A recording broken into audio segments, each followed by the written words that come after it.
فیصل صاحب ہمیں غالب پڑھائیں گے۔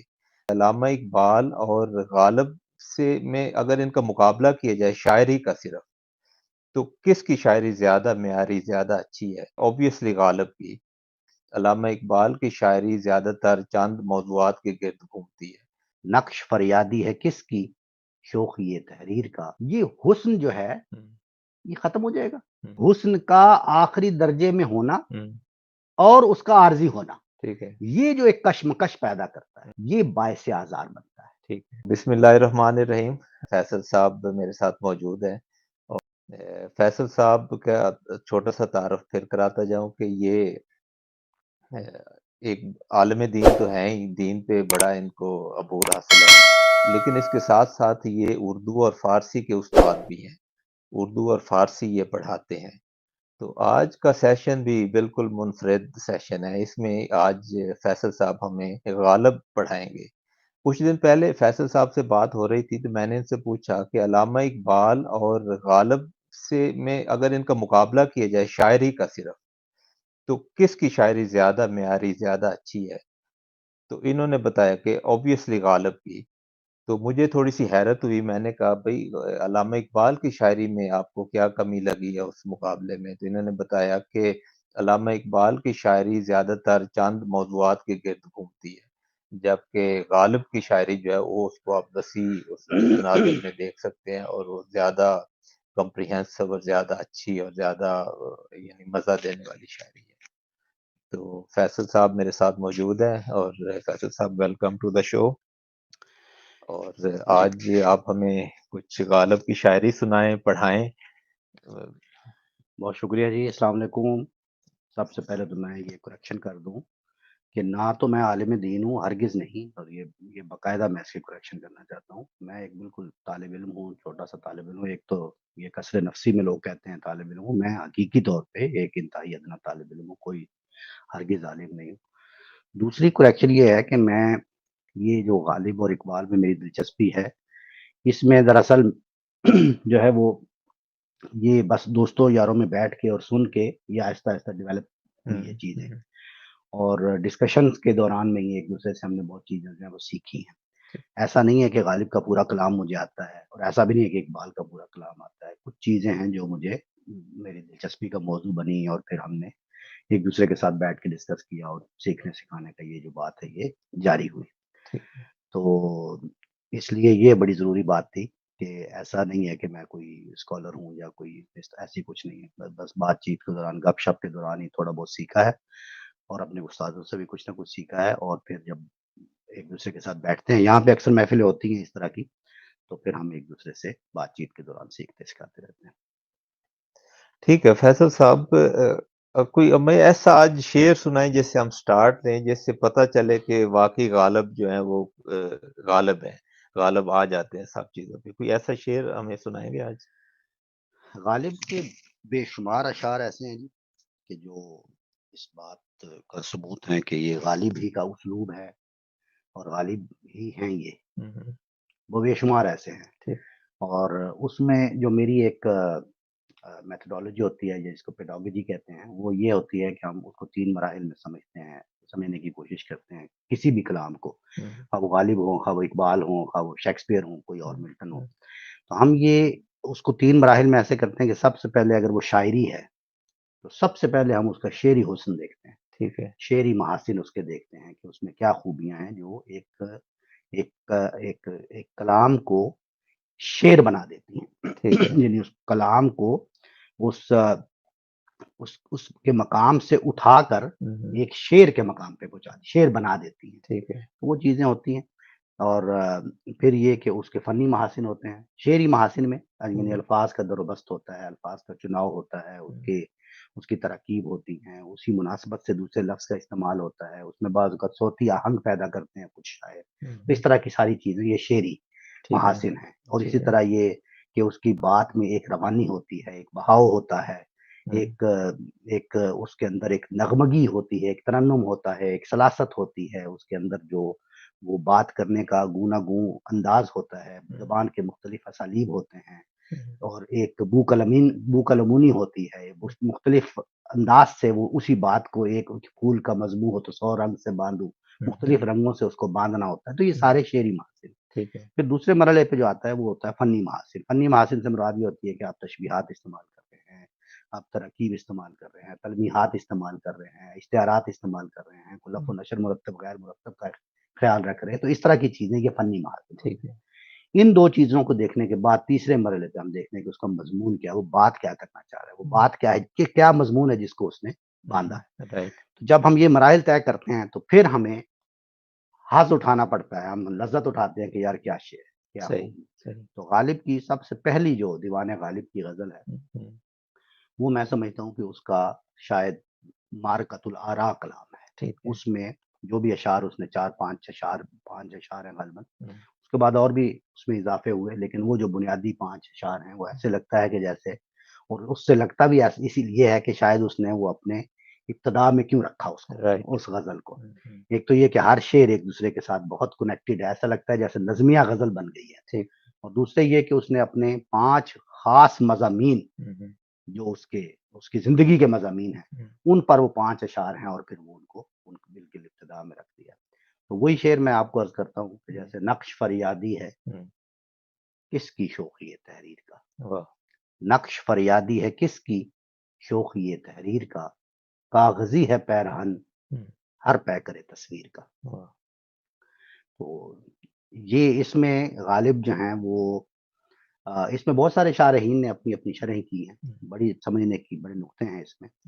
اس میں اگر آپ چاہیں تو پھر اس کی ہم تفصیل کر لیتے ہیں، یا اگر آپ کا کوئی سوال ہے تو پہلے آپ وہ کر لیں۔ نہیں آپ یہ جو شعر سنایا ہے یہی تھوڑا سا ہمیں اس کے بارے میں نقش فریادی ہے کس کی شوخی تحریر کا، نقش کا تو پتہ ہے آپ کو، ایک تصویر کو یا نقش کو کہتے ہیں، فریادی ہے وہ فریاد کر رہا ہے، یہ نقش فریاد کر رہا ہے، یہ ہم بعد میں دیکھیں گے کہ اس نے نقش کس کو کہا ہے۔ ٹھیک ہے، نقش فریادی ہے کس کی شوخی تحریر کا، اس کا مطلب ہے کہ وہ فریاد گناہ ہے کس کے سامنے۔ تو یہاں پہ بھی ایک بڑی خوبی ہے اس مصرے میں کہ وہ نقش نگار کے سامنے نہیں کہا اس نے، یعنی ایسا نہیں کہ کسی خالق کے سامنے یا کسی مصور، جس مصور نے وہ نقش بنایا ہے اس کے سامنے فریاد نہیں کروائی اس نے، بلکہ اس نقش نگار یا اس مصور یا اس خالق کی جو شان ثنائی ہے، جو اس کی تخلیق ہے، ٹھیک ہے، اس کی بھی شوخی، اوکے، اس کو بھی براہ راست موضوع نہیں بنایا، اس کی شوخی ہے نا، کہے دیتی ہے شوخی نقش پا کی، واہ، کہے دیتی ہے شوخی نقش پا کی، ابھی اس راہ سے کوئی گیا ہے۔ واہ، واہ، تو یہ شوخی تحریر کا مطلب یہ ہے کہ اس کے اندر جو چنچلتا ہے، اس کی تخلیق کی، اس کے نقش کے بنانے کی جو شوخی ہے، اس کو، یہ بھی ایک خوبی ہوتی ہے شاعر کی کہ ایک ایسی مجرد حقیقت، یعنی ایبسٹریکٹ ریالٹیز، ایبسٹریکٹ تھنگس، اس کو غالب پرسونیفائی کر دیتے ہیں، ٹھیک ہے، اس کو پرسونیفائی کر کے، اب یہاں پہ دیکھیں نا، شوخی کو پرسونیفائی کر دیا، شوخی کوئی پرسن تو نہیں ہے، ٹھیک ہے، لیکن شوخی تحریر کر کے اس کو پرسونیفائی کیا، اور اس کے بعد اس پر یہ کہہ دیا کہ اس کے ہی سامنے فریاد کناں ہے کون، نقش۔ ٹھیک ہے، تو کیا کہا کہ نقش فریادی ہے کس کی شوخی تحریر کا، کاغذی ہے پیرہن ہر پے کرے تصویر کا۔ تو اس شعر میں جو بات وہ کرنا چاہ رہے ہیں، جو مضمون ہے اس کا یہ ہے کہ اس ہستی میں، اس دنیا میں، اس کائنات میں جس طرف دیکھو حسن ہی حسن ہے، اور ایسا یہ پیکر تصویر کہہ کے اس کے آخری درجے میں حسن پیکر ہے، یعنی اس کا بیان کر دی، اتنا حسن ہے، اتنی اٹریکشن ہے، اتنا چارم ہے اس ہستی میں، ٹھیک ہے، اتنا حسن پھیلا ہوا ہے، اتنا حسن پھیلا ہوا ہے، لیکن یہ حسن جو ہے یہ ختم ہو جائے گا، یہ اس کا عارضی پن ہے، یہ ہمیشہ کا حسن نہیں ہے۔ یہ جو بات ہے نا، یہ ہستی کو موجب آزار بنا دیتی ہے، ٹھیک ہے، یعنی موجب آزار بنا دے، آزار کا باعث بنا دیتی ہے، ٹھیک ہے، تکلیف کا باعث بنا دیتی ہے، دکھ کا باعث بنا دیتی ہے۔ اتنا حسن، اتنا پھیلا ہوا حسن، یہ جب میں چاند سورج ستارے دیکھتا ہوں، دریا دیکھتا ہوں، پہاڑ دیکھتا ہوں، پھول دیکھتا ہوں، گلستان دیکھتا ہوں، اپنا محبوب دیکھتا ہوں، اس کا حسن دیکھتا ہوں، آخری درجے میں حسن دیکھتا ہوں، تو پھر ساتھ ہی خیال آتا ہے کہ یہ ختم ہو جائے گا۔ تو یہ دونوں چیزیں، ٹھیک ہے حسن کا آخری درجے میں ہونا ہم، اور اس کا عارضی ہونا، ٹھیک ہے یہ جو ایک کشمکش پیدا کرتا ہے، یہ جس چیز کو ایک کنٹروڈکٹری چیز پیدا کر دیتا ہے، یہ باعث آزار بنتا ہے. ٹھیک ہے تو یہ مضمون ہے ایک شاعر کا، اور یہ ٹھیک ہے ہماری شاعری کا پامال مضمون ہے. ہم، اسی کو انہوں نے لے لیا. ٹھیک ہے اب جو نقش ہے، جی نقش کیا ہے؟ وہی جو تخلیق ہے، ہم، یعنی جو مخلوق ہے، ہم، محبوب ہے ہم، یا یہ ہستی پوری، اس ٹھیک میں ہے چاند سورج ستارے جو بھی حسین چیزیں ہیں، وہ ٹھیک ہے ساری کی ساری چیزیں وہ خود فریاد کر رہی ہیں. ٹھیک ہے وہ خود ہم، فریاد کنا ہے. ہم، نقش فریادی ہے. ہم، کس کی؟ ہم، شوخیت. خالق کون ہے؟ ہم، خالق تو وہی ہے نا. ہم، تو براہ راست ادھر جا کے گستاخی نہیں کی ٹھیک ہے کہ میں اس کے فریاد کر دی اس بات کی، ہم، نہیں. اس کی شوخی تحریر، ٹھیک یہ ہے بڑی خوبی ہے اس لفظ میں. جی جی تو تحریر کیوں بولا؟ کیونکہ ہم، پیچھے نقش ہے نا. ٹھیک تو نقش کی رعایت سے تحریر بولا. ٹھیک ہے تو نقش کس کو کہا ہے؟ ہر مخلوق کو، ہر ٹھیک ہے تخلیق کو، اس ہستی کو. ٹھیک ہے ٹھیک ہے نا. جی اور تحریر کیا ہے؟ یعنی تخلیق. ٹھیک ہے تحریر کا لفظ کیوں استعمال کیا؟ نقش کی رعایت سے. ہم، تو نقش فریادی ہے، یعنی اس ہستی کی ہر چیز فریاد کنا ہے. ٹھیک ہے کس کی؟ کس کی؟ یہ جو لفظ ہے نا، کس کی، ہم، اس کا نام نہیں لیا. ٹھیک ہے کس کی شوخی تحریر کا؟ ہم، یعنی وہ کیسا خالق ہے، ہم، وہ کیسا عظیم خالق ہے، وہ واہ کیسا بڑا خالق ہے، رائٹ کیسا حسین خالق ہے، ہم، جس نے پیکر تصویر بنا دیا اس ہستی کو، ٹھیک ہے لیکن ہم، اس کے ساتھ عارضی پن لگا دی، اس کے رائٹ ساتھ موت لگا دی. ہم، ہم، یعنی وہ موت ہم، اس کی زندگی کا ہم، حصہ بنا دیا. ٹھیک ہے موت کو اس کی زندگی، وہ کہتے ہیں نا، میری تعمیر میں مضمر ہے ایک صورت خرابی کی. واہ میری ہم، تعمیر میں مضمر ہے ایک صورت خرابی. ہم، ہم، یعنی میری کنسٹرکشن اس طرح ہوئی ہے ہم، کہ اس کے اندر ایک ہڈن پہلو ہے. کیا؟ ہم، ڈسٹرکشن کا. اوکے اس سے کیا مراد ہے اس سے مراد یہ ہے کہ میری زندگی کے اندر ہی ہم، موت کا وہ پہلو موجود. موت خارج سے اچھا نہیں آ رہی، رائٹ رائٹ رائٹ ٹھیک ہے یہ خارج کی کوئی چیز نہیں ہے. ہم، ہم، میرے اندر بائی ڈیفالٹ اس کو رکھ دیا گیا ہے، ٹھیک خرابی کو. ٹھیک ہے خرابی ہم، میری تعمیر میں مضمر ہے ایک ہم، صورت خرابی. رائٹ تو یہی یہاں پہ یہ چیز کیا ہے؟ یہ شاعر کے لیے باعث آزار بن رہی، باعث ٹھیک ہے تکلیف بن رہی. ٹھیک ہے تو نقش فریادی ہے، ہم، اس بات کی فریاد کر رہا ہے. رائٹ اب نقش کون بن گیا؟ سمجھ لے شاعر خود.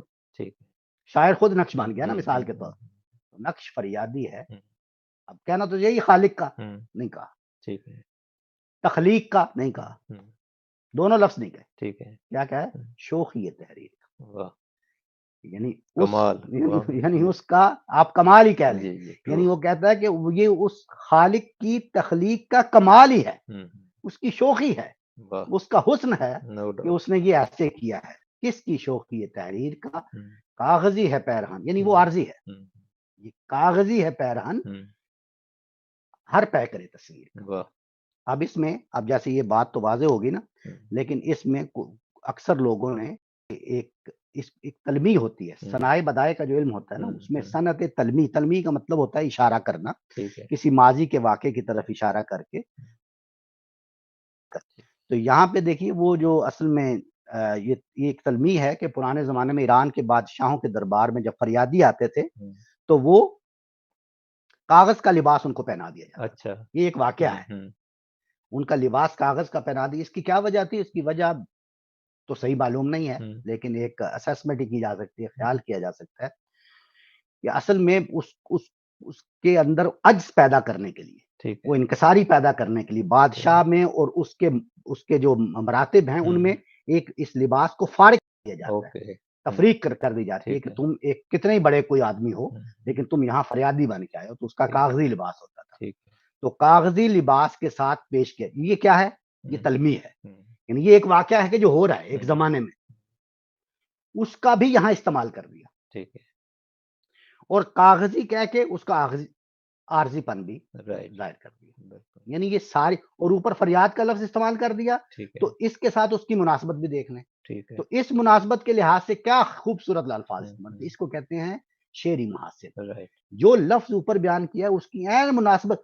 تلمیح اگر بیان کیا ہے تو ہم، اس کی موافقت ہو، اس کی مناسبت ہو، اس کی ہم، مطابقت ہو. ٹھیک ہے تو یہ ہے جو ایک کلام کو اعلیٰ کلام بنا دیتے ہیں. ٹھیک ایک ہے عام کلام، دیکھیں شاعری تو کوئی بھی کر سکتا ہے نا جی ملک صاحب، رائٹ شاعری تو آپ بھی کر سکتے ہیں اور لوگ بھی کر سکتے ہیں. شاعری کرنا کوئی کام نہیں ہے. ٹھیک ہے اس کی کیا وجہ ہے؟ اس کی وجہ یہ شاعری کے کچھ لوازم ہیں، کچھ انگریڈینٹس ہیں، کچھ انگریڈینٹس ہیں، جیسے اس کا ردیف ہے، اس کی قافیہ ہے، اس کا وزن ہے، تاکہ ہمارے زمانے میں بغیر وزن کے بھی شاعری ہوتی ہے، لیکن بہرحال اس کا وزن ہے، اس کی ایک بحر ہے، اس کا کچھ یہ عروض ہیں، یہ چیزیں ساری ہیں نا، یہ ساری جمع کرے شاعری بن جائے گی.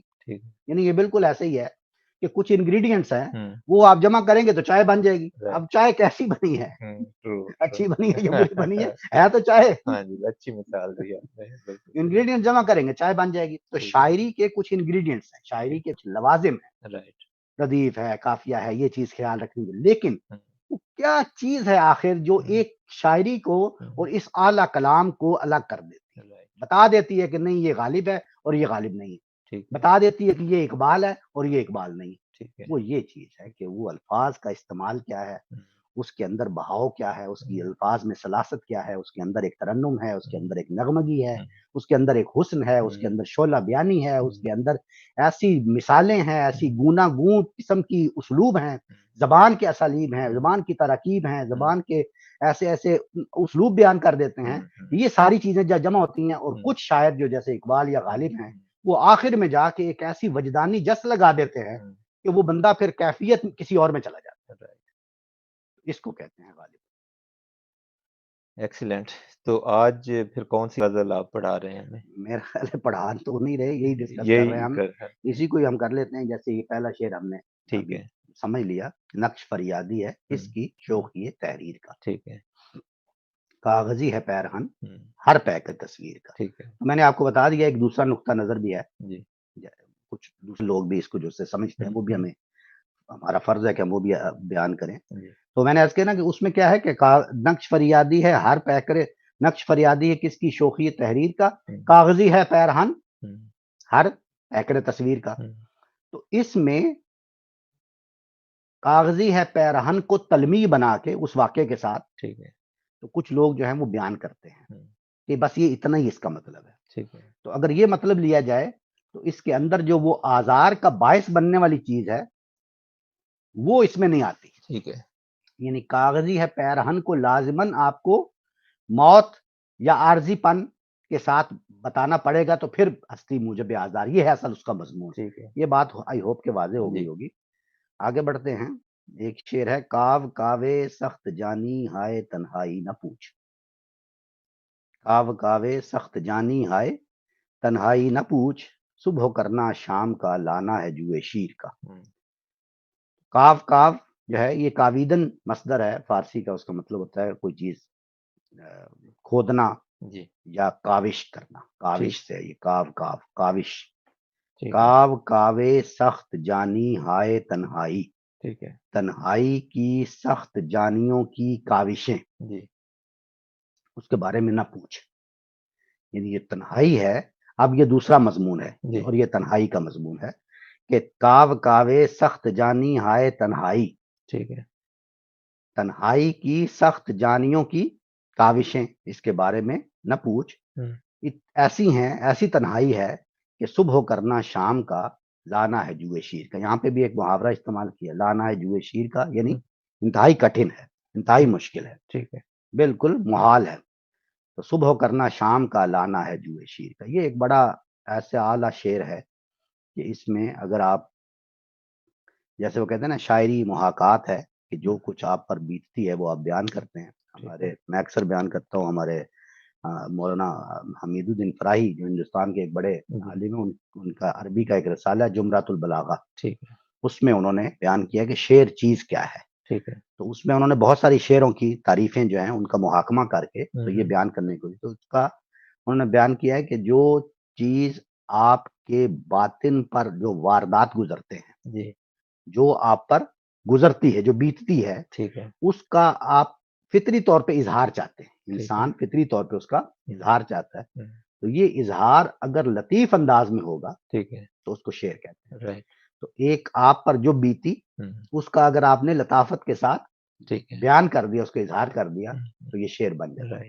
میں سمجھتا ہوں اس تاریخ پر یہ شعر جو ہے یہ آخری درجے میں پورا ہوتا ہے. ٹھیک ہے، کبھی آپ کسی جگہ پہ تنہائی میں بیٹھیں اور اس شعر کو پڑھیں سمجھ کے تو پھر یہ سمجھ آتی ہے کہ یہ جو کچھ بیتی ہے اس پہ اس کس طرح اس نے لطافت کے ساتھ اس کا بیان کر دیا ٹھیک ہے کہ کاو کاوے سخت جانی ہائے تنہائی. ٹھیک ہے یہ ساری کیا ہیں؟ یہ اضافتیں ہیں. ہے کاو کاوے سخت جانی ہائے تنہائی.